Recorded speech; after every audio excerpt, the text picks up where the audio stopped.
نحمده ونصلي ونسلم على رسوله الكريم أما بعد فأعوذ بالله من الشيطان الرجيم بسم الله الرحمن الرحيم اللهم صل وسلم وبارك على سيدنا ومولانا محمد عبدك ورسولك ونبيك وعلى جميع إخوانه من الأنبياء والمرسلين والصدیقین والشہداء والصالحین۔ عزت مآب عالی جناب ڈاکٹر عارف الرحمن علوی صاحب، صدر اسلامی جمہوریہ پاکستان، محترمہ خاتون اول بیگم ڈاکٹر عارف الرحمن علوی صاحبہ، محترمہ شنیلا رت صاحبہ، پارلیمانی سیکرٹری وزارت مذہبی امور و بین المذاہب ہم آہنگی، محترم جناب چیلارام صاحب، چیئرمین نیشنل مائنارٹی کمیشن، تمام معزز اراکین قومی اسمبلی، اراکین سینٹ، سفرائے کرام اور تمام مذاہب و ادیان کے زعماء اور رہنما، یہاں پر تشریف فرما خواتین و حضرات، سب کو آداب، تسلیمات، احترامات اور شام بخیر۔ میں سب سے پہلے اپنے ہر دل عزیز صدر صاحب کا شکریہ ادا کروں گا کہ ایک دفعہ پھر آپ نے اپنے ملک کے اقلیتوں اور غیر مسلم کمیونٹیز کے دلجوئی کے لیے صدر ہاؤس کے دروازے وا کیے، اور آج کے اس سخت ماحول میں جہاں پر ہم ہر لیول پر ایس او پیز کی بات کرتے ہیں، آپ نے کرسمس کی اس پروقار تقریب کی آپ نے ضیافت کی، اور انشاءاللہ تعالی جب یہ 5 سال پورے ہوں گے آپ کے اس زرین دور کے، تو یہ لکھا جائے گا کہ پریزیڈنسی میں سب سے زیادہ تقاریب وزارت مذہبی امور کے ہو گئے تھے، اور اقلیتی امور کی محبتوں کا پیغام یہاں سے دیا گیا تھا۔ میں اس موقع پہ تمام مسیحیت کو دنیا بھر میں جتنی بھی ہے، اور صرف مسیحیت کے نہیں، حضرت سیدنا مسیح عیسیٰ ابن مریم علیہ السلام، وہ مسلمانوں کے بھی اور تمام مذاہب و ادیان کے پیروکاروں کے رہنما اور رہبر ہیں۔ حضرت مسیح عیسیٰ علیہ السلام کی ولادت کا اور دنیا میں آمد کا میں تمام انسانیت کو اس کرسمس کے موقع پر مبارکباد پیش کرتا ہوں، اور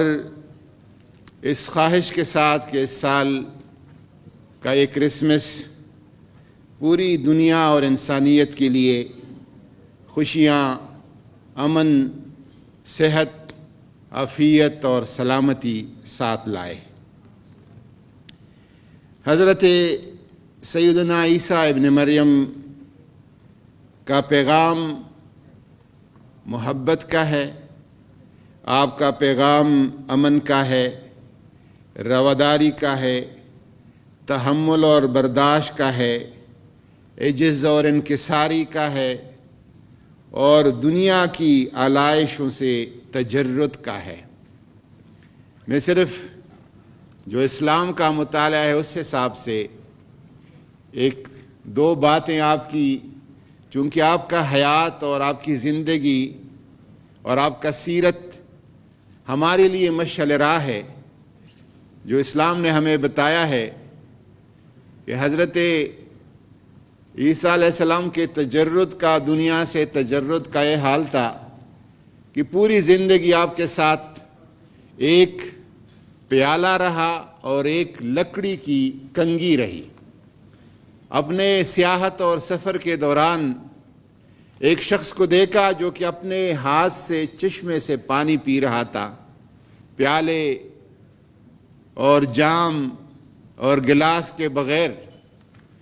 تو لکڑی کا پیالہ وہیں پہ آپ نے توڑ دیا کہ پیالے کے بغیر بھی زندگی چلتی ہے۔ اور پھر ایک جگہ دیکھا کہ ایک شخص اپنے ہاتھوں سے اپنے بال کنگھی کر رہا ہے، آپ نے وہ لکڑی کی کنگھی بھی توڑ دی کہ کنگھی کے بغیر بھی زندگی رواں دواں ہے۔ اور جب ایک سفر میں آپ کے ساتھی حواریین، آپ کے دوست آپ کے ساتھ تھے، تو ایک کتا مردہ حالت میں تھا اور کئی دن ہو گئے تھے اس کے مرے ہوئے، تو اس سے تعفن اور بدبو اٹھ رہی تھی۔ تو آپ کے ساتھیوں نے اپنے ناک پہ ہاتھ رکھے اور کہا کہ بہت بدبو آ رہی ہے۔ حضرت عیسیٰ کو یہ بات ناگوار گزری اور کہنے لگے، اس دوران اس کتے کے سفید دانت نظر آ رہے تھے، منہ کھلا تھا، سفید چمکتے دانت نظر آ رہے تھے۔ تو ساتھیوں کو کہا کہ اس کتے کے دانت بہت سفید اور چمکدار ہے۔ مطلب کہنے کا یہ تھا کہ دوسروں میں عیوب اور کمزوریاں تلاش کرنے کی بجائے ان کے محاسن اور خوبیاں اور کمالات جو ہے ان کو بیان کیا جائے۔ حضرت عیسیٰ علیہ السلام سے انسانیت کا رشتہ ہے، اور آپ روشنی کے ان میناروں میں سے ہیں جو اولو العزم مینار ہیں، اور حضرت آدم سے شروع ہوتے ہیں اور حضرت نبی آخر الزمان محمد الرسول اللہ پہ ختم ہو جاتے ہیں۔ لڑنے جھگڑنے کے لیے اور مذہب کے نام پر تصادم بپا کرنے کے لیے بھی بہت سارے تاریخی حوالے ہیں اگر ہم اس طرف جانا چاہیں، لیکن امن کے لیے، محبت کے لیے، افہام و تفہیم کے لیے، دوستی کے لیے بھی ہمارے ساتھ بہت سارے تاریخی حوالے ہیں۔ اگر ان کی تفصیلات میں بندہ چلا جائے لمبا ٹائم لگے گا، لیکن ہمارا دین، ہمارا ملک اور پاکستان بطور ریاست مذہب کے نام پر کسی تفریق کا قائل نہیں ہے، اور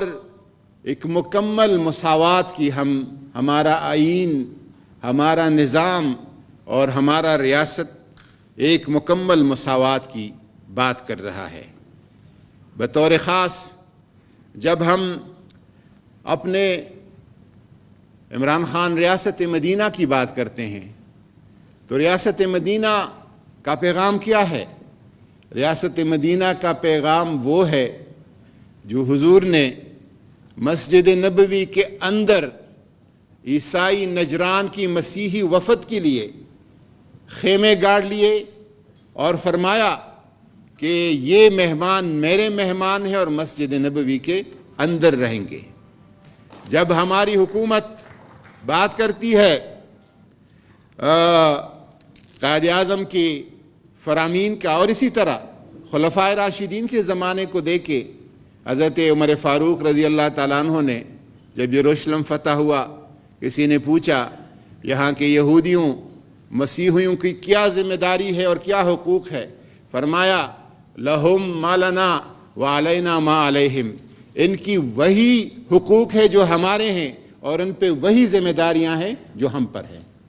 یہ اس مساوات کی طرف اشارہ دیتا ہے۔ اور پھر قائد اعظم کے واضح فرامین جو کہ تمام اقلیتوں کو ان کی مذہبی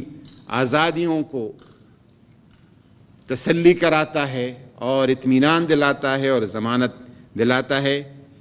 عمران خان کا پاکستان، موجودہ پاکستان انشاءاللہ تعالی اس عزم کے ساتھ، ریاست مدینہ اور قائد اعظم کے پاکستان کے عزم کے ساتھ ہر وہ قدم اٹھائے گا جو کہ یہاں پر اقلیتوں کی مذہبی آزادیوں اور حقوق کے تحفظ کے لیے ضروری ہے۔ اس حوالے سے میں الحمدللہ، اور یہ کوئی ہمارے لیے آر کی بات نہیں ہے، پچھلے سال مصر میں قاہرہ میں ایک کانفرنس تھی، تو وہاں میں نے کہا کہ پرانے قاہرہ میں، پرانے بیروت میں، پرانے بغداد میں جو مسجد کے ساتھ گرجا کے مینارے کڑے ہیں، یہ ہمارے لیے آر کی بات نہیں، ہمارے لیے فخر کی بات ہے کہ ہمارے ہاں اتنا تحمل اور اتنا برداشت موجود ہے۔ انشاءاللہ تبارک و تعالیٰ اس حوالے سے پاکستان نے جو کرتارپور کوریڈور کا اقدام کیا ہے، ایک تو ایئر کنڈیشن ہال میں آپ بات کرتے ہیں مذہبی آزادیوں کا یا اقلیتوں کے حقوق کا، وہ بہت آسان بات ہے، لیکن پہلے پاکستان اور ہندوستان کے کنفلکٹ کو دیکھے، تصادم کو دیکھے، پھر اس ریجن کے حالات کو دیکھیں، دونوں ممالک کے کشمکش کو دیکھیں، اور پھر ایک ایسا اقدام، ایک ملک دوسرے ملک کو کہتا ہے کہ آپ اپنے شہری بھیجیں عبادت کے لیے، صبح بھیجیں شام واپس جائیں، نہ ان کو ویزا کی ضرورت ہے، نہ ان کو پاسپورٹ کی ضرورت ہے، وہ جب آئیں گے یہاں ان کا کھانا، یہاں ان کا رہنا، یہاں ان کی صحت اور طبی سہولیات واپس اپنے گھر تک بھیجنا، یہ ہماری ذمہ داری ہے۔ جدید دنیا کی تاریخ میں اس اقدام کا کوئی مثال نہیں ملتا۔ میں اس موقع پر بہت فخر سے کہوں گا کہ وزارت مذہبی امور نے اقلیتی کمیشن پہلی دفعہ، جس کے چیئرمین اقلیتی کمیونٹی سے ہے، ہم نے ایک ایسے کمیشن کی بات کی ہے، اور اس کمیشن کو مؤثر اور خود مختار بنانے کے لیے ایک ایسی قانون جو یہ کمیشن اپنی اختیارات ہر جگہ استعمال کر سکے، اس کی بات کر رہے ہیں، اور الحمدللہ پرائم منسٹر کے کہنے پر دونوں ہاؤسز کا ایک کمیٹی مسلسل شب و روز کام کر رہی ہے کہ فورسڈ کنورژن کے اس مشکل کو اور اس تکلیف کو، اور یہ جو ہمارے چہرے پہ ایک لوگ دبا لگا رہے ہیں، اس کو کس طرح